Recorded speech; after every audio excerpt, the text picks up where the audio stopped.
Boa noite a todos. Boa noite também ao pessoal que nos assiste através da sala virtual. Sejam todos muito bem-vindos. Vamos fazer a nossa prece para iniciar. Senhor Jesus, Divino Mestre, mais uma vez, Senhor, estamos reunidos em Seu nome, lhe pedindo o amparo necessário para darmos início a mais uma reunião na noite de hoje. Possamos, Senhor, durante o transcurso dessa reunião, estarmos concentrados no propósito que nos trouxe até aqui. Nos auxilie, Senhor, a fim de que possamos interiorizar os pontos em que iremos abordar na noite de hoje. Nos auxilie, Senhor, sobretudo, a fim de que esse estudo possa colaborar positivamente com o nosso processo de reforma íntima. Abençoe e ampare, Senhor, a todos nós que aqui estamos fisicamente no abrigo enquanto encarnados, a todos aqueles que nos assistem através da sala virtual. Abençoe ainda, Senhor, aos que estiverem assistindo posteriormente essa gravação através da plataforma do YouTube. E de igual forma, a todos os nossos companheiros que não puderam estar conosco na noite de hoje, em virtude de qual motivo for. Que todos eles, Senhor, possam estar sendo abençoados e amparados, sobretudo aqueles que porventura estejam passando por algum momento de maior dificuldade. Nos intua, Senhor, nesse processo, nessa tarefa, a fim de que possamos estarmos conectados com o plano espiritual maior e levar a feito aquilo que nos cabe. Que assim seja, graças a Deus. Bom, dando retorno à nossa oficina, hoje é a primeira noite em que nós iremos adentrar aos livros da Bíblia, né? Fizemos uma viagem preparatória e agora nós vamos iniciar de fato essa viagem panorâmica por todos os livros da Bíblia, tá? Do primeiro ao último. Tem a chave do escaninho para pegar a Bíblia? Acho que está aqui, né?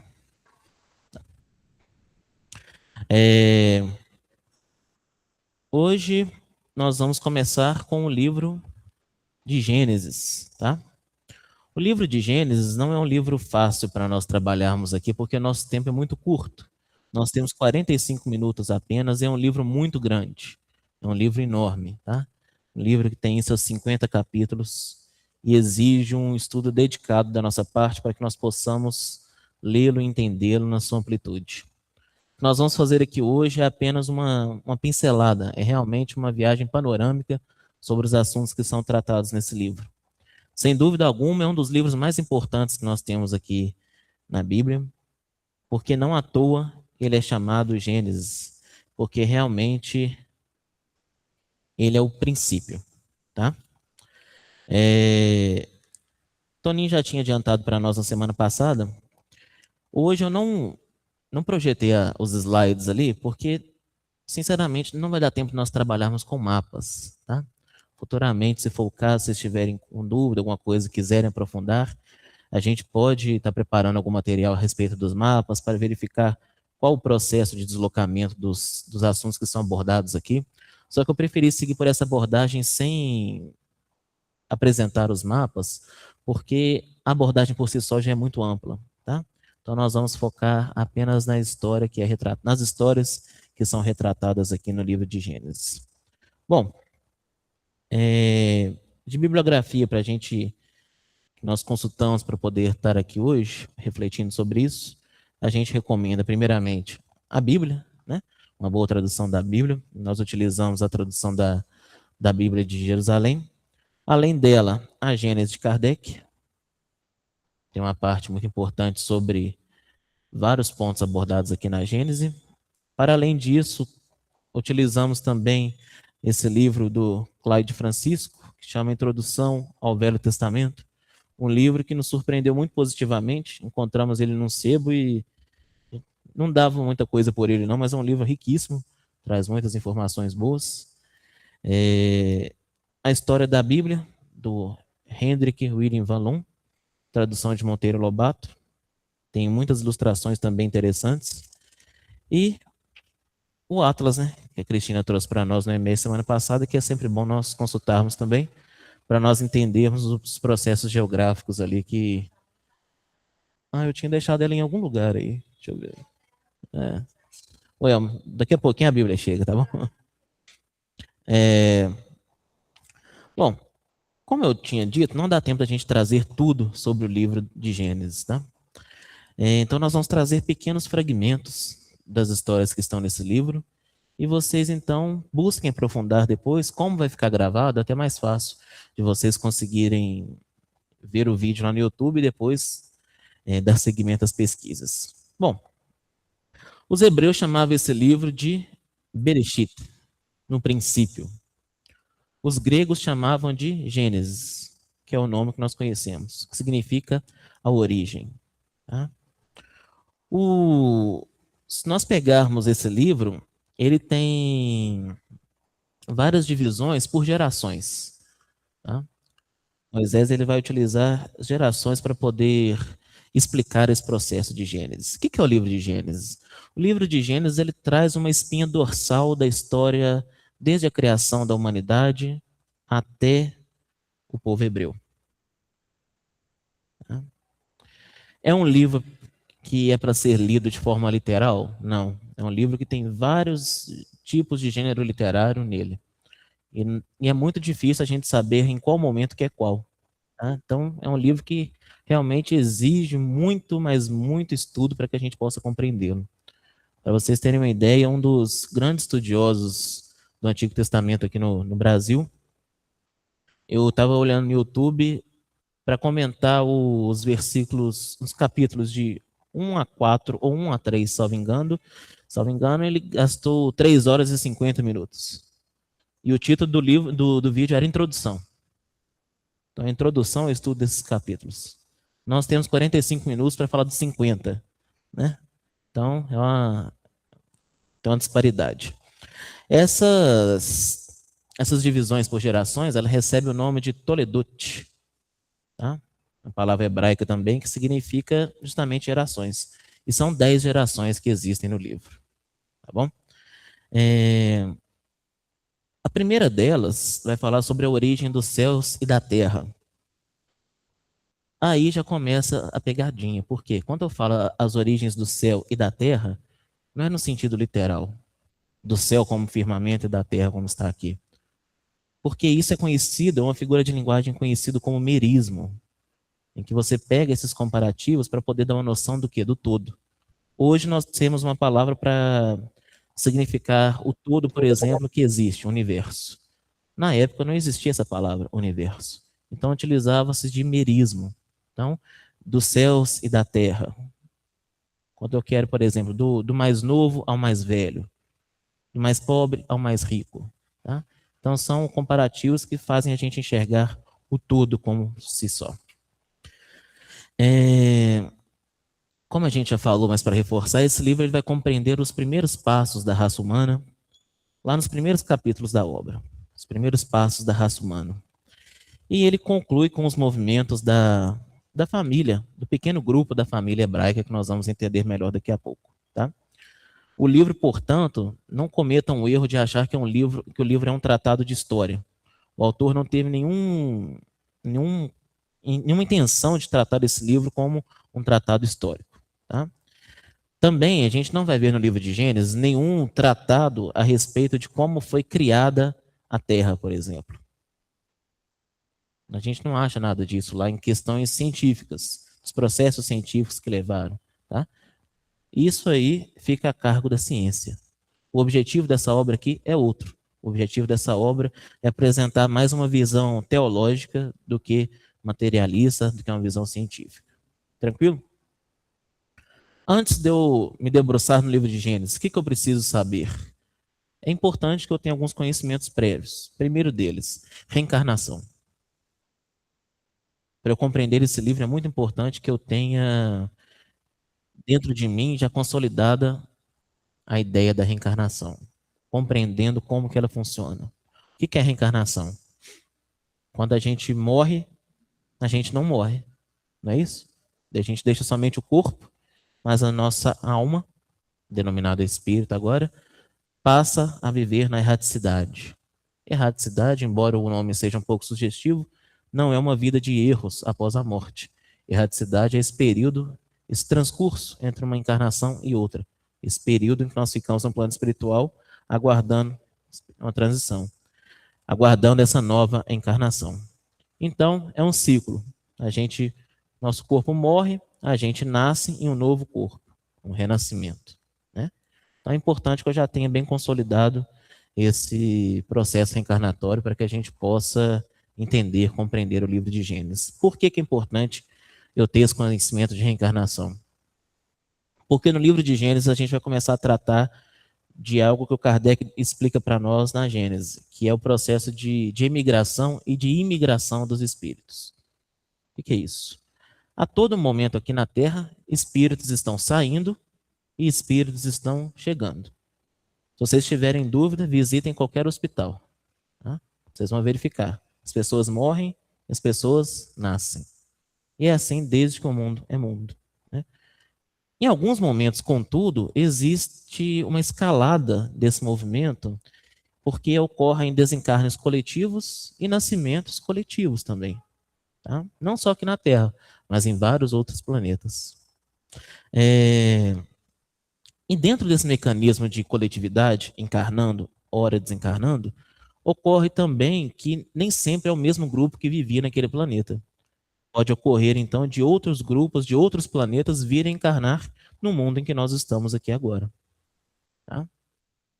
Como é que Kardec explica isso? Kardec fala o seguinte, olha, se determinado grupo de pessoas já se encontra num estágio mais avançado do que aquele mundo se encontra, lembrando que a fase evolutiva do mundo é dada pela média dos habitantes que ali estão, se aquele grupo já está mais adiantado, esse grupo, ao invés de ficar repetindo as mesmas provas, as mesmas experiências que aquele planeta pode oferecer, ele vai aprender coisas novas em um mundo mais adiantado. Tá? De igual forma, se um mundo está mais adiantado e eu e o grupo de pessoas que me acompanham estou atrasado em relação a esse mundo, esse grupo então passa a ir para um planeta menos adiantado do que aquele, para que ele possa aprender aquilo que ele não conseguiu aprender estando naquele mundo. Tá? Então, o que acontece? Quando isso ocorre, inicia-se então, quando ocorre em grande escala, inicia-se então processos de início de novo ciclo na história da humanidade daquele planeta. Tá? E aconteceu isso conosco também. Na Terra aconteceu isso. Tá? Agora, vamos parar para pensar um pouco. Imagina só, um espírito que vivia num mundo mais adiantado. De repente, esse espírito encarna num mundo mais atrasado do que aquele mundo que outrora ele habitava. Com um conhecimento muito maior sobre como as coisas funcionam. Esse espírito que encarnou naquele planeta agora, menos adiantado, como ele vai ser visto para aqueles espíritos que já eram nativos daquele planeta? Um gênio, um sábio, como se fosse um anjo, não é isso? Porque um espírito adiantado, em mundo menos adiantado, é visto justamente como um anjo que cai do céu, dada a discrepância da sabedoria entre aquilo que ele possui e aquilo que aqueles espíritos nativos também possuem ali naquele local. Tá? Agora, para o espírito que estava em um lugar mais adiantado, quando ele vai para esse mundo novo que se apresenta para ele, é como se fosse o quê? Esse mundo menos adiantado. Para ele é como se fosse uma expressão que talvez vocês conheçam muito bem, um vale de lágrimas. Já ouviram essa expressão? Porque naquela região ali é muito sofrimento. A gente começa a entender, portanto, já no livro de Gênesis, como funciona a teoria do paraíso perdido. É uma prova, com certeza. É uma prova. Tá?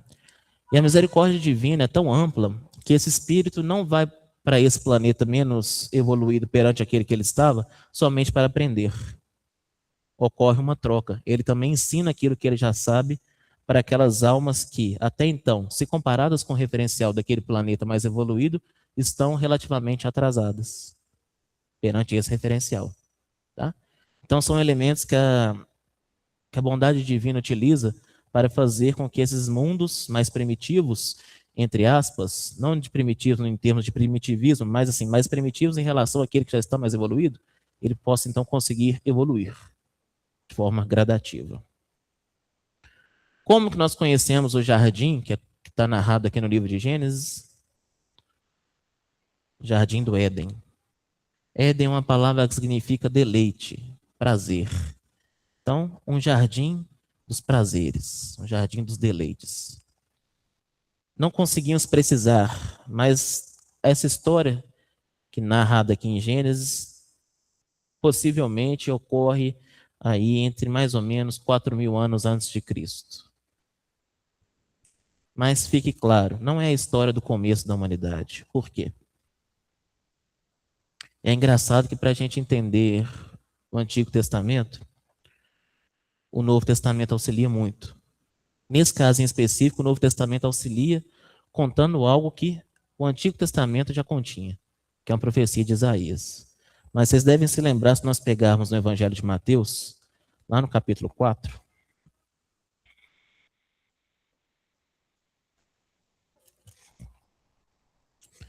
no versículo 16. Mateus 4,16. O povo que jazia nas trevas viu uma grande luz. Aos que jaziam na região sombria da morte, surgiu uma luz. Seu Honório de Abreu, ele trabalha sobre isso no seminário que está disponível no YouTube. Então é muito interessante para aqueles que puderem consultar. O seminário chama, basta colocar no YouTube, Seminário Caminho da Luz, Honório de Abreu. A tradução que ele utiliza muda um pouquinho, que fala o seguinte: o povo que jazia nas trevas viu uma grande luz, e aos que jaziam na região da sombra da morte, a luz raiou. O artigo lá no final é definido. Ele utiliza desse artigo definido para uma interpretação muito bonita, inclusive. Mas o que é importante para nós aqui? Quando fala uma grande luz, eles viram uma grande luz, a gente não sabe que luz era essa. Mas quem que estava vendo essa grande luz? Eram os gentios. Quem são os gentios? São essas pessoas que já viviam aqui na terra, os nativos. Eles viram uma grande luz. Quem que era essa luz? Jesus. Quem que explicou essa luz para eles? Os capelinos.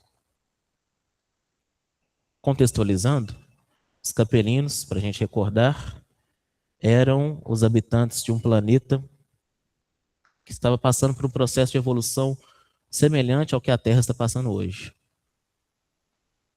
Capela não é o nome do planeta em si, mas o planeta ele está na constelação do Colcheiro. Tá? E essa estrela, de nome Capela, um desses planetas estava passando por esse momento de transição planetária. Esses espíritos, então, embora fossem muito evoluídos na parte cognitiva, na parte da inteligência racional, moralmente falando, eles não estavam mais compatíveis com a vivência daquele orbe. Então, por misericórdia divina, eles foram exilados daquela região e vieram habitar aqui na Terra. Eles foram enxertados aqui, o Emmanuel explica para nós no livro Caminho da Luz, em 4 grandes grupos. Tá? Mas percebam que os capelinos, quando nós pegamos aqui no Evangelho de Mateus, o povo que jazia nas trevas viu uma grande luz. Aos que jaziam na região sombria da morte, surgiu uma luz. Quem estava jazindo na região sombria da morte eram justamente os capelinos. Por quê? Agora eles estavam aqui na Terra. A Terra é um lugar de morte. Na Terra existe a morte. Não somente a morte do corpo físico, mas a morte de tudo aquilo que eles conviviam no planeta de origem deles. Só que foi nessa oportunidade que a luz raiou. Depois desse processo de tanto sofrimento, que eles conseguiram, então, enxergar a luz. Tá? Não vai dar tempo da gente adentrar, tem muita coisa para a gente falar sobre esse processo de Adão e Eva. Daria para nós ficarmos aqui horas e horas falando. Eu até trouxe algumas coisas, mas não vou adentrar porque o assunto é muito extenso. Tá? Mas cada figura dessa tem o seu significado.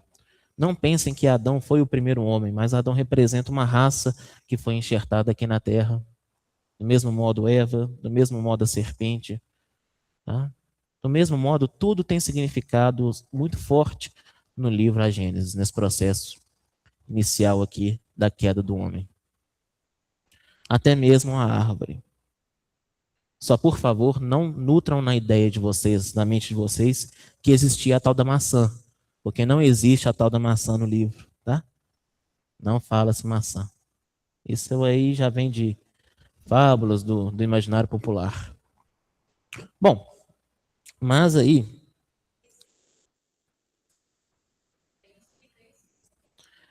qual livro? Esse daqui?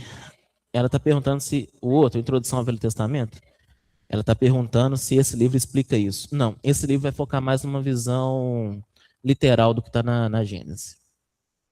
Quais livros que vão explicar isso? A Gênesis do Kardec e esse seminário do Honório que eu comentei também. O Honório traz uma explanação maravilhosa sobre isso. Tá? Quando nós formos postar o vídeo no YouTube, vou deixar na descrição lá o link para o seminário. Aí fica mais fácil para a gente acompanhar também. Bom, mas vamos adiantar? Não vamos adiantar muito não, são uns 2000 anos. Vocês já ouviram falar de uma chuva? Uma chuva? Mas não é uma chuva qualquer não, uma chuva que dura 40 dias e 40 noites. Né? A gente conhece como dilúvio. O dilúvio. Contexto do dilúvio. Corrupção generalizada na humanidade. Está nos dias de ter outro, né? Está na hora de ter outro. Corrupção generalizada da humanidade.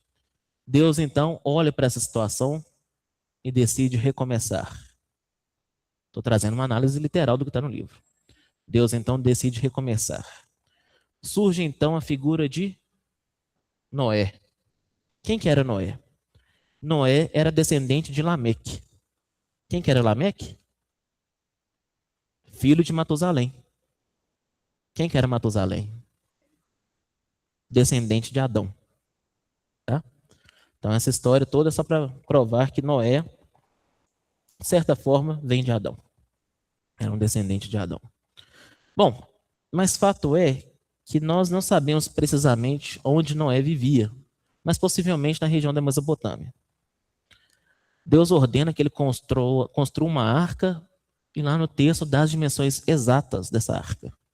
Curioso é que seria mais ou menos do tamanho de um transatlântico moderno hoje. Não é um barquinho pequeno, é uma arca. O negócio é grande. Imagine só construir isso naquela época. O processo de construção demorou. E detalhe, naquela região não era comum chover. Né? Então tá lá Noé, os filhos construindo a arca, colocando aquele tanto de madeira, dividindo. O pessoal perguntava, para que isso aí, Noé? Para chuva. Que chuva, Noé? A última vez que choveu aqui, Matusalém era criança. Matusalém viveu 900 anos. Matusalém era criança ainda. Para que você está esperando? Não, vai chover, vai chover. E ele fica firme no propósito de Deus e constrói, então, a bendita arca. Ele pega um casal de cada espécie, coloca dentro da arca. Não é isso? Então, se alguém não gosta de nenhum animal que hoje existe, brigue com Noé. Porque foi Noé que colocou um casal de barata na arca, foi Noé que colocou os pernilongos, tá bom? Isso. Briga com pernilongo. Então, vocês vão lá e brigam com Noé. Só que a chuva durou 40 dias e 40 noites. Todo o mundo acabou. Segundo o que consta no texto. Tá? Estamos apresentando aqui somente a linguagem literal. Depois que a chuva parou, as águas ficaram cobrindo a terra por 150 dias. Noé envia então um corvo, o corvo retorna, porque não tinha local para ele pousar. Passa um tempo, ele envia uma pomba, a pomba volta com um raminho de oliveira. E a oliveira, se a gente for estudar ao longo da Bíblia, ela tem um significado muito bonito. Muito bonito mesmo. E depois ele solta novamente o pombo e ela já não retorna mais. Por quê? Achou um local para pousar. Ali ele já estava quase chegando em terra firme. Tá? Mas após o dilúvio, acontece então a primeira aliança de Deus com a humanidade, segundo a Bíblia, representada pelo Arco-íris. O arco-íris ali é o primeiro sinal da aliança entre Deus e a humanidade. Noé, ele tem 3 filhos. Sem, Cã e Jafé. Sem, Cã e Jafé. Eles seriam, segundo essa análise literal do texto, o ponto de partida de todos os povos. Tá? De todos os povos. O Sem, até anotei aqui, seria o ancestral do povo semita, são os hebreus, os árabes, os assírios. Cã seria ancestral dos povos africanos e cananeus, que são os egípcios, os etíopes. Jafé, ancestral dos povos indo-europeus, gregos, persas e etc. Só que uma coisa interessante é que a história do dilúvio não é algo exclusivo do livro de Gênesis. Um texto de 1000 anos antes já trazia a mesma história do dilúvio. Tá bom, só um minutinho, Fernandinho. Epopeia de Gilgamesh. 1000 anos antes já contava a história muito similar a essa aqui. Tinha até uma figura central que é o Noé deles. Presume-se que o povo hebreu, convivendo com os babilônios, eles então incorporaram essa mitologia do dilúvio na cultura deles, só que eles deram uma outra versão teológica para explicar o mesmo fato. Tá? Agora, se vocês perguntarem, é literal ou não? Depende do que você enxerga por literal. Primeiro, se pergunte, na época de Noé, o que era o mundo? Noé não tinha GPS, Noé não tinha internet, Noé não sabia o que era o mundo. Então, se eu nunca sair do meu bairro, para mim o meu bairro é o mundo. Vai vir uma chuva, acabou com o meu bairro, acabou com o meu mundo. Tá? Então, é algo muito local. Pois não, Fernandinho? Boa noite, pessoal. Eu trago aqui a mensagem do querido Toninho, que não está aqui em pessoa, mas está aqui conosco na sala virtual. Ele diz assim: boa noite, amigos. Na genealogia apresentada por Lucas, no Evangelho, no capítulo 3, ele cita Noé, pois faz a genealogia do Cristo até Adão. Isso. Lucas, aí já é muito mais lá para frente, mas Lucas vai trazer também a genealogia. Bom, vamos seguir, que nosso tempo é curto. Nós temos 15 minutos para falar de um tanto de gente. Primeiramente, eu vou falar de uma tal de uma Torre de Babel. Já ouviram falar da Torre de Babel? Capítulo 11 começa com a humanidade falando uma só língua. Não existiam outros idiomas na humanidade. Todo mundo falava a mesma língua. Só que aí, os povos decidem construir uma torre para poder alcançar os céus. Babel, no sentido histórico, significa Babilônia, tá? É uma porta para Deus, uma porta de Deus. Num sentido religioso, Babel significa confusão. Então, essa palavra Babel é justamente essa confusão em algo com o divino, quer transmitir mais ou menos essa ideia, tá? Eles tentam construir essa torre. O que acontece com eles? Eles conseguem construir a torre? Não. E aí, então, há a confusão das línguas. Eles passam a falar línguas diferentes. Tranquilo? Esse bloco, visão muito panorâmica mesmo, esse bloco termina da genealogia de Sem. Quem que é Sem? Filho do Noé. Até Terá. Quem que é Terá? Pai de Abraão. Abraão. Aqui, então, ele se chamava Abrão. Vamos fazer um combinado? Eu vou falar sempre Abraão e Sara, tá? Porque depois eles vão mudar de nome. No começo é Abrão e Saraí. Mas eu vou trazer sempre Abraão e Sara para a gente não confundir.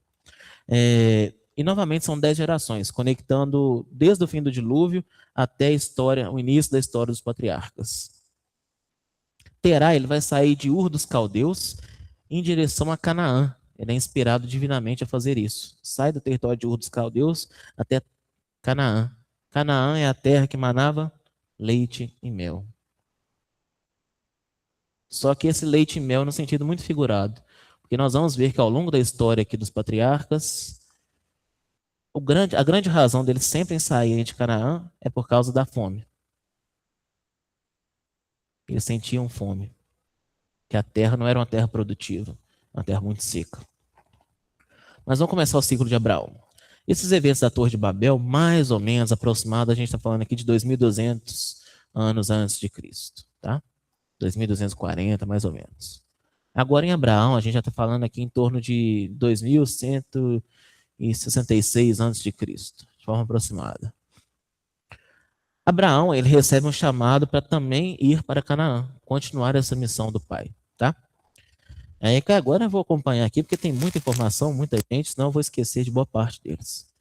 Ele parte com a sua esposa, Sara, e seu sobrinho, Ló. Qual que era a promessa que Deus havia feito para Abraão?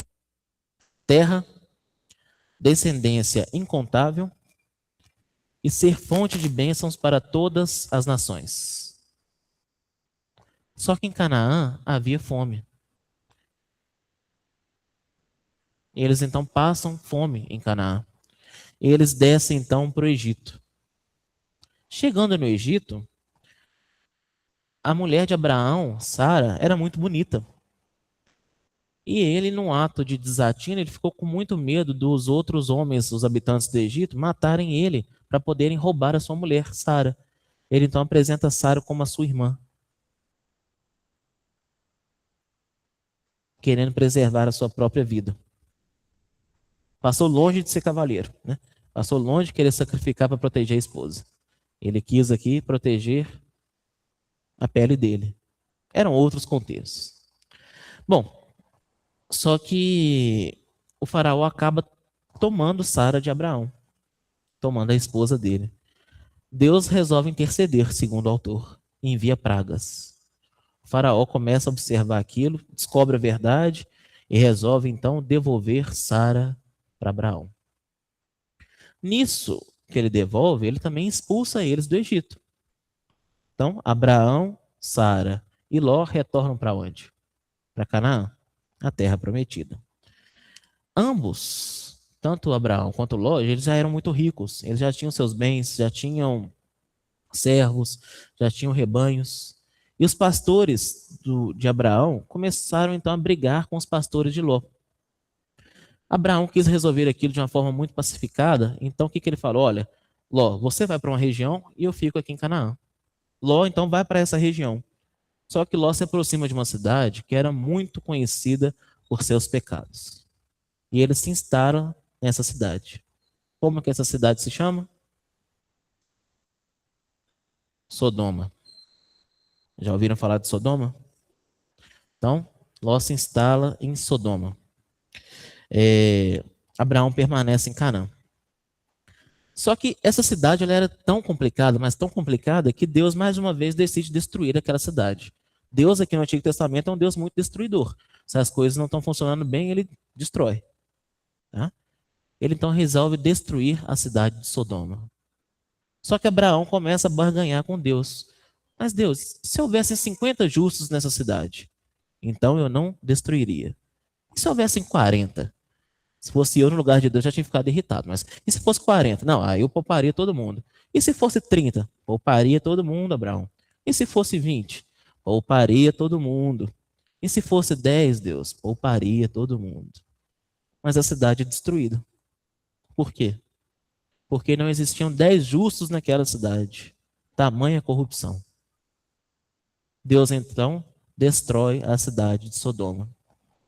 Só que nesse processo todo, Ló e a família conseguem escapar.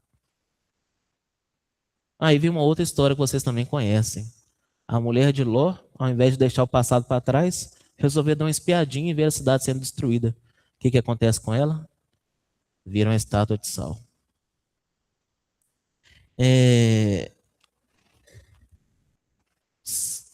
Tá, vamos voltar para a história de Sara agora. Qual que era a característica da Sara? Ela era infértil, ela não conseguia engravidar. Ela então decide que é uma boa ideia ceder a sua escrava, Agar, para Abraão, para que ele pudesse então ter o filho com ela. Nasce então Ismael. Ismael, na tradição islâmica, vocês sabem quem que ele é? É o ancestral do povo árabe, um antepassado de Maomé. Então, o islamismo que surge com Maomé tem suas origens aqui com Ismael, o filho de Abraão com quem? Com a serva. Qual que era o nome da serva? Agar. Muito bem. Só que Agar, ela passa a olhar Sara com desprezo. Porque ela queria ocupar o lugar principal. Afinal de contas, foi ela que conseguiu dar um filho para Abraão. Essa história não vai terminar bem, logicamente, né? Sara começa a agir com dureza com ela. Agar foge para o deserto com o filho, Ismael. Deus encontra eles e promete que Ismael também terá uma descendência próspera, uma grande descendência. Tá? Passado muito tempo, Sara consegue engravidar, já idosa. Milagre. E aí, então, nasce quem? Isaac. Já ouviram falar do Isaac? Só que a partir do momento que Isaac nasce, Sara começa a enxergar Ismael como um problema. Por quê? Ismael era o primogênito. O primogênito tinha o direito à herança. Ela resolve, então, exigir que Abraão expulse Agar e Ismael. Abraão tem uma visão que Deus fala com ele para realmente fazer isso. Não me perguntem que Deus era esse, mas ele tem essa visão. Só que Deus deixa para ele bem claro, olha, você vai fazer isso, mas também será próspera as gerações de Ismael. Então eles vão para o deserto. O que mais que eu poderia trazer para vocês, para a gente resumir aqui? Ismael funda então essa linhagem paralela, que era fora desse eixo principal da promessa, porque qual que era o eixo principal da promessa? Que Abraão teria um filho com Sara e a partir dali teria descendências incontáveis. Tá? Teve esse desvio de percurso, mas também Ismael vai ter a sua descendência muito próspera. Tem uma muito importante a gente mencionar aqui que em determinado momento Abraão, Deus resolve testar a fé de Abraão e o único filho que ele conseguiu com a Sara, o Isaac, ele então vai ter que sacrificá-lo. Ele pega, no meio do caminho, Isaac fica perguntando, não pai, onde é que nós estamos indo, né, tal? Não, nós estamos indo fazer um sacrifício. Aí Isaac acha meio estranho, mas cadê o bicho para fazer o sacrifício? Cadê o cordeiro? E ele era o cordeiro. Chegou lá, que ele foi perceber onde que ele estava entrando. Mas Deus intervém na hora e decide então que é para ser sacrificado não Isaac, mas o cordeiro. Finaliza-se então a parte dos sacrifícios com humanos, tá? Detalhe, nessa parte aqui, 13 anos mais ou menos após Ismael nascer, que vai acontecer o processo de alteração do nome de Abrão para Abraão, Sarai para Sara, e como uma forma de deixar marcado que eles eram os escolhidos por Deus, começa-se então o processo da circuncisão. Tá? Isaac casa-se com Rebeca e Abraão morre. Beleza, agora a gente tem 5 minutos para falar sobre mais uns 2000 anos. Então vamos correr, tá? Isaac e Jacó. Vocês lembram quem que é Isaac, né? Beleza. Pasmem, Rebeca também era estéril. Ele casou com uma mulher também que era estéril. Só que Isaac ora fervorosamente. Então Rebeca engravida de gêmeos que já brigavam no ventre da mãe deles. Como é que eles se chamavam? Esaú e Jacó. Esaú era primogênito. O menino nasce, quem está agarrado no calcanhar dele? Jacó. Começa então a disputa desde ali do ventre da mãe. Imagino que não deve ter sido uma gravidez tranquila, mas esse é assunto para outros problemas. Só que no momento de fome, o que ele faz, o Esaú? Ele vende o direito de ser o primogênito para Jacó. Por um prato de comida. Ele abriu mão de toda a herança dele, porque ele sentiu fome e resolveu então vender a sua primogenitura para Jacó.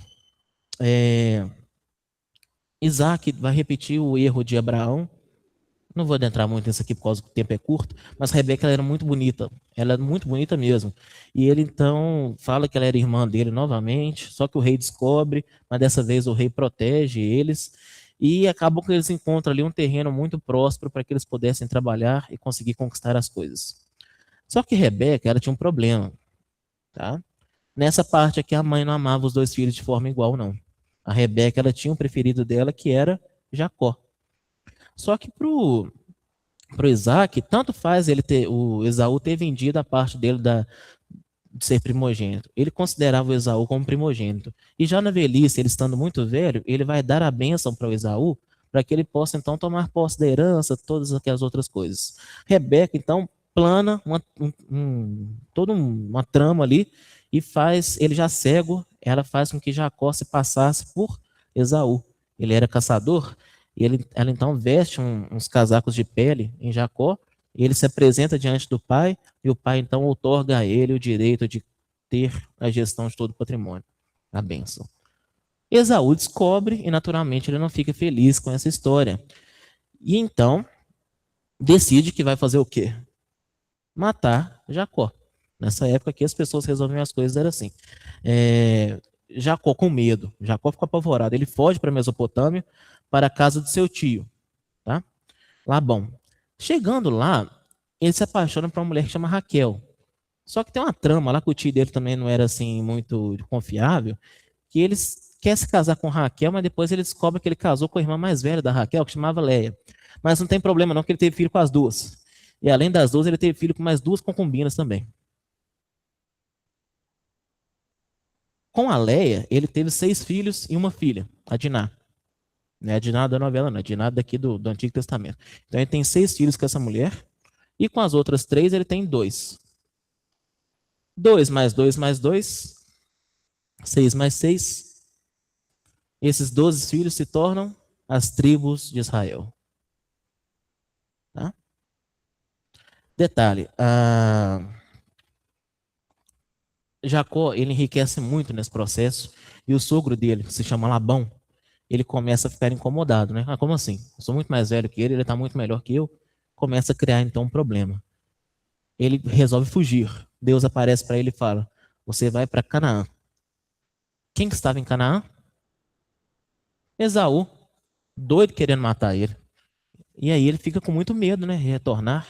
Como é que eu vou retornar? Ele vai me matar, vai ser meu fim, estou evitando esse homem há tanto tempo, meu irmão. Só que aí, na véspera dele voltar, e detalhe, o livro não narra que foi um sonho. Ele luta corporalmente com um anjo. Um ser divino que aparece para ele, ele luta. No amanhecer, ele consegue ganhar lá, não sei como. No amanhecer, ele então recebe a inspiração divina de que ele deveria alterar o seu nome de Jacó para Israel. Ele de fato encontra com Esaú, mas Esaú não guardava nenhuma mágoa dele. Os dois fazem as pazes, eles ficam bem. E agora, aquele Jacó que era enganador, ele começa então a assumir a missão de ser um patriarca. Esse Jacó aqui é o mesmo Jacó das escadas de Jacó, é o mesmo Jacó do poço de Jacó, tá? Não vai dar tempo da gente entrar nessas histórias, mas é o mesmo. Raquel, uma daquelas esposas, ela vai morrer ao dar à luz ao Benjamim, o filho caçula, mas tem lá a tribo de Benjamim. Isaac depois morre. Para a gente acabar aqui agora, em 30 segundos, vamos falar sobre a história de José, que a gente não poderia falar da história de José. José era o filho favorito de Jacó e Raquel. A gente tem muito problema aqui no contexto de paternidade, de maternidade, porque eles tinham filhos favoritos, e isso gerava ciúme nos irmãos. Né? O que os irmãos fizeram então? Eles não mataram José. Eles falaram, a morte é muito pouco para eles, vão vender ele como escravo para os egípcios, que os egípcios ficam escravizando eles lá, mas para os nossos pais a gente vai falar que ele vai estar morto. José, ele era um homem muito bom. Então, na casa dessa pessoa que era o patrão dele, ele prospera muito. Só que aí a esposa do chefe dele conta uma mentira e ele vai para a prisão. Na prisão ele se destaca porque ele já tinha uma habilidade anterior de conseguir interpretar sonhos. E ele fica muito famoso na cadeia por conseguir interpretar sonhos. Eis que tinha um homem que estava tendo uns sonhos esquisitos, que a gente conhece como Faraó. Ele então resolve chamar José, que já tinha a fama de bom interpretador de sonhos, para poder interpretar os sonhos dele. Jacó ouve a descrição do sonho, depois vocês vão lá e leem para vocês entenderem o sonho. O que ele descobre? Não sei como, mas é o seguinte, ele descobre que a terra vai passar por 7 anos de prosperidade e 7 anos de fome.